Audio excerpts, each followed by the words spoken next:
Brought to you by Vigor, co-powered by Sensodyne and Vimal. ಬಾಯಲ್ಲಿ ಹೇಳಿ ಕೇಸರಿ. ಇನ್ನು ಇದೆಲ್ಲದರ ಜೊತೆಗೆ ಇವರು ವಿರುದ್ಧ ಯಾವ ಕ್ರಮವನ್ನು ಕೈಗೊಳ್ಳುತ್ತೆ ಜೆಡಿಎಸ್ ಪಾರ್ಟಿ? ಯಾಕಂದರೆ ಇವತ್ತು ವೆರಿ ಇಂಪಾರ್ಟೆಂಟ್ ಸಭೆ ನಡೆಯುತ್ತೆ. ಇವತ್ತು ಹುಬ್ಬಳ್ಳಿಯಲ್ಲಿ ನಡೆಯುವಂಥ ಸಭೆ. ಜೆಡಿಎಸ್ ನಾಯಕರು ಈಗ ಯಾವ ಹೆಜ್ಜೆ ಇಡ್ತಾರೆ? ಕುಮಾರಸ್ವಾಮಿ ಅವರು ನೇರವಾಗಿ ಹೇಳಿದ್ರು, ಮುಲಾಜಿಲ್ಲ, ನಾವು ಅವರ ವಿರುದ್ಧ ತೀವ್ರವಾದಂಥ ಕ್ರಮ ಕೈಗೊಳ್ತೀವಿ. ಒಂದು ಉಚ್ಚಾಟನೆ ಆಗಬಹುದು ಅಥವಾ ಅಮಾನತ್ತಾಗಬಹುದು. ಹುಬ್ಬಳ್ಳಿಯಲ್ಲಿ ಇವತ್ತು ವೆರಿ ಇಂಪಾರ್ಟೆಂಟ್ಲಿ ಜೆಡಿಎಸ್ ನಾಯಕರ ಸಭೆ ನಡೆಯುತ್ತೆ. ಜೆಡಿಎಸ್ ಕೋರ್ ಕಮಿಟಿ ಸಭೆ ಯಾವ ನಿರ್ಧಾರಕ್ಕೆ ಬರುತ್ತೆ?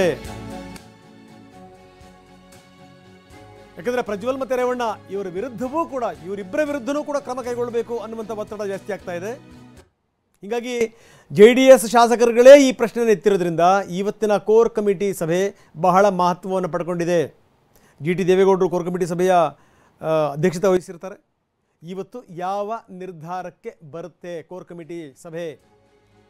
ಇವ್ರ ವಿರುದ್ಧ ಏನಾದರೂ ಕ್ರಮ ಕೈಗೊಳ್ತಾರ? ಪಕ್ಷ ಯಾವ ಕ್ರಮ ಕೈಗೊಂಡರೂ ಕೂಡ ನಾನು ಸಿದ್ಧವಾಗಿದ್ದೀನಿ ಅನ್ನುವಂಥ ಮಾತನ್ನು ಹೇಳಿದ್ದಾರೆ ರೇವಣ್ಣ. ಕೋರ್ ಕಮಿಟಿ ಸಭೆಯಲ್ಲಿ 14 ಕ್ಷೇತ್ರದ ಪ್ರಮುಖರು ಭಾಗಿಯಾಗ್ತಾರೆ. ಯಾಕಂದರೆ ಪಕ್ಷ ತೀವ್ರ ಮುಜುಗರ ಎದುರಿಸ್ತಾ ಇದೆ.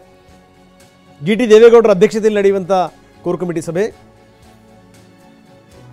ಇದರಿಂದ ಇವರು ಮುಲಾಜಿಲ್ದನೆ ಇವರು ಹೆಜ್ಜೆ ಇಟ್ಟರೆ ಮಾತ್ರ ಈ ಮುಜುಗರದಿಂದ ಪಾರಾಗಬಹುದು, ಡ್ಯಾಮೇಜ್ ಕಂಟ್ರೋಲ್ ಆಗಬಹುದು. ಇನ್ನು ರೇವಣ್ಣ ಪುತ್ರನ ವಿಡಿಯೋ ಕೇಸ್ ಬಗ್ಗೆ ಮಾತಾಡಿದ್ದಾರೆ, ದೇವೇಗೌಡರ ಜೊತೆ ಚರ್ಚೆ ಮಾಡಿದ್ದಾರೆ. ಬಹುಶಃ ಅವರು ಕೂಡ ಒಂದು ಮಾನಸಿಕ ಸಿದ್ಧತೆ ಮಾಡ್ಕೊಂಡಿದ್ದಾರೆ ಅಂತ ಅನಿಸುತ್ತೆ. ಪಕ್ಷ ಯಾವ ಕ್ರಮ ಕೈಗೊಂಡರೂ ಕೂಡ ನಾನು ಬದ್ಧ ಅಂತ ರೇವಣ್ಣ ಹೇಳಿದ್ದಾರೆ. ಇವತ್ತು ಪ್ರಜ್ವಲ್ ಅಮಾನತಾಗಬಹುದು ಅಥವಾ ಉಚ್ಚಾಟನೆ ಆಗಬಹುದು.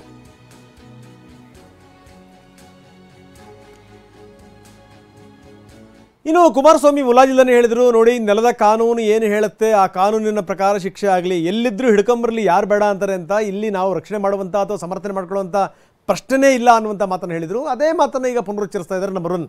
ಇನ್ನು ರೇವಣ್ಣ ತಮ್ಮ ಪುತ್ರನ ಬಗ್ಗೆ ಈ ಎಲ್ಲ ಕೇಸ್ಗಳ ಬಗ್ಗೆ ಏನು ಹೇಳ್ತಾರೆ ಬನ್ನಿ ನೋಡು. ಇದರ ಬಗ್ಗೆ ತೀರ್ಮಾನ ಮಾಡಾಗಿತ್ತು. ಹುಬ್ಬಳ್ಳಿಯಲ್ಲಿ ಕೋರ್ ಕಮಿಟಿ ಸಭೆಯಲ್ಲಿ ರೆಕಮೆಂಡ್ ಮಾಡಿ, ಏಕೆಂದರೆ ಸಂಸತ್ ಸದಸ್ಯರಿಂದ ಡೆಲ್ಲಿಯಿಂದ ಮಾಡಬೇಕು. ಆ ದೃಷ್ಟಿಯಿಂದ ದೇವೇಗೌಡರಿಗೆ ನಾನೇ ಮನವಿ ಮಾಡಿದ್ದೆ. ಅವರು ಸಹ ಅವರಿಗೆ ವಿಷಯಗಳು ಗೊತ್ತಿಲ್ಲ, ನನಗೂ ಗೊತ್ತಿರಲಿಲ್ಲ. ಕೆಲವು ವಿಷಯಗಳು ಏನು ಬಂದಿದೆ ಅದರ ಮೇಲೆ ನಾವು ಸಸ್ಪೆಂಡ್ ಮಾಡತಕ್ಕಂಥ ನಿರ್ಧಾರ ಮಾಡಿರ್ತಕ್ಕಂಥದ್ದು ನನ್ನದೇ ಆಗಿದೆ ತೀರ್ಮಾನ.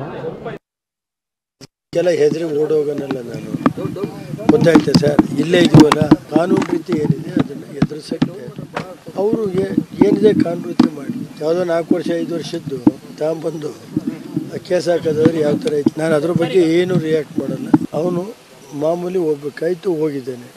ಇವರೇನು FIR ಆಗ್ತಾರೆ ಅಂತ ಅವ್ರಿಗೇನು ಗೊತ್ತಿತ್ತ? SIT ಮಾಡ್ತಾರೆ ಅಂತ ಗೊತ್ತಿತ್ತ? ತನಿಖೆ ಕರೆದ ಬರ್ತಾನೆ. ಯಾವಾಗ ಅವ್ರು ಈಗ ನೋಡ್ರಿ, ಯಾವಾಗ ಅವರು ಅದು ನಾನು ಇವತ್ತೇನು ಹೇಳಲ್ಲ, ಬಂದ ಕರೆ. ಇದು ರೇವಣ್ಣವರ ಮಾತು. ಏನು ಹೆದರ್ಕೊಂಡು ಓಡೋಗಿರೋದಾ? ಇಲ್ಲ. ಏನು ಗೊತ್ತಿರುತ್ತಾ ಈ ರೀತಿ ಆಗುತ್ತೆ ಅಂತ? ಇಲ್ಲ. ಹೋಗಿರ್ತಾರೆ, ಕರೆದ್ರೆ ಖಂಡಿತವಲ್ಲ ಬರ್ತಾರೆ, ಎಲ್ಲಿದ್ದರೂ ಕೂಡ ಬರ್ತಾರೆ ತನಿಖೆಗೆ ಅನ್ನುವಂಥ ಮಾತನ್ನು ರೇವಣ್ಣ ಹೇಳ್ತಾ ಇದ್ದಾರೆ. ನಾವು ಹೆದರ್ಕೊಂಡು ಓಡೋಗುವಂಥ ಜಾಯಮಾನದವರಲ್ಲ ಅನ್ನುವಂಥ ಮಾತನ್ನು ಕೂಡ ರೇವಣ್ಣ ಹೇಳಿರುವಂಥ ಸಂಗತಿ. ಇದೆಲ್ಲದರ ಜೊತೆಗೆ ಸಾಕಷ್ಟು ಡೆವಲಪ್ಮೆಂಟ್ಗಳಾಗ್ತಾ ಇದೆ. ಇದೆಲ್ಲದಕ್ಕೂ ಕಾರಣ ದೇವರಾಜೇಗೌಡ ಅವ್ರ ಹತ್ರ ಮೊದಲೇ ವಿಡಿಯೋ ಇತ್ತು, ಗೊತ್ತಿತ್ತು. ಜೊತೆಗೆ ಏನದು, ಯಾಕಂದರೆ ಸಂಬಂಧಪಟ್ಟಂಥ ಡ್ರೈವರೇ ಇವ್ರ ಕಡೆ ತಗೊಂಬಂದು ತೋರಿಸಿದ್ದ, ಒಂದು ಕೇಸ್ ಹಾಕಬೇಕು ಅಂತ ಹೇಳಿದ್ದ. ಅದಾದಮೇಲೆ ಏನಿದೆ ಅಂತ ನೋಡಿದಂಥ ಸಂದರ್ಭದಲ್ಲಿ ಇವ್ರಿಗೂ ಕೂಡ ಆಘಾತ ಆಗಿತ್ತಂತೆ.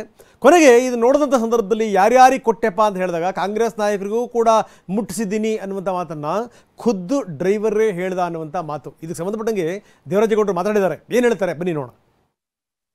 ನಾನು ಬಿಡುಗಡೆ ಮಾಡೋದಾಗಿದ್ದರೆ ಪ್ರಜ್ವಲ್ ರೇವಣ್ಣ ಕೇಸ್ ನಡಿಬೇಕಲ್ಲಿ ಬಿಡುಗಡೆ ಮಾಡಬೇಕಲ್ಲ. ನಾನು ಆಗಲೇ ಕೋರ್ಟಿಗೆ ಕೊಟ್ಟರೆ ಆಗಲೇ ಅವ್ನು ಬೇರೆ ಥರ ಕ್ರಮ ತೊಗೊಂಡ್ರಲ್ಲ. ಅಲ್ಲಿ ನಾನು ಮಾಡ್ತಾ ಹೋರಾಟ ಕೋರ್ಟ್ ಕೇಸು ಮತ್ತು ಅವನ ಜೊತೆ ಯುದ್ಧ. ಮತ್ತು ಇವನು ಟಿಕೆಟ್ ತಪ್ಪಬೇಕು ಅಂತ ಹೇಳಿದ್ರೆ ನಾನು ಮೊದಲೇ ಅದು ವಿಡಿಯೋ ಬಿಡುಗಡೆ ಮಾಡಿದರೆ ಟಿಕೆಟ್ ತಪ್ಪೋಗಿರೋದಲ್ಲಿ ರಿಸ್ಕೇ ಇಲ್ಲ ಅಲ್ಲಿ. ಆದರೆ ಈ ವಿಡಿಯೋವನ್ನು ಕಾಂಗ್ರೆಸ್ನ ಹತ್ತಿರ ಬಳಸ್ಕೊಂಡಿರೋರು ಯಾರೋ ಕಿಡಿಗೇಡಿಗಳು ಕೈಲಿ ಕೊಟ್ಟು ಅದನ್ನು ಅಲ್ಲಿ ಇಡೀ ರಾಜ್ಯಾದ್ಯಂತ ಡಿಸ್ಟ್ರಿಬ್ಯೂಷನ್ ಮಾಡ್ತಾರಂತೆ. ಇದೊಂದು ದೊಡ್ಡ ಘೋರ ಅಪರಾಧ ಅಲ್ವಾ ಇದು?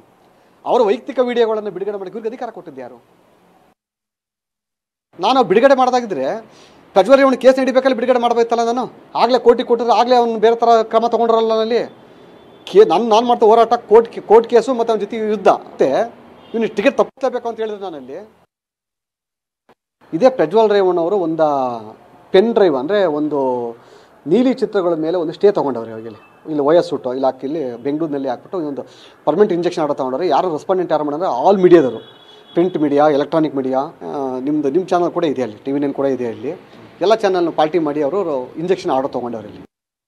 Brought to you by V-Guard, co-powered by Sensodyne and Vimal. ಬಾಯಲ್ಲಿ ಹೇಳಿ ಕೇಸರಿ.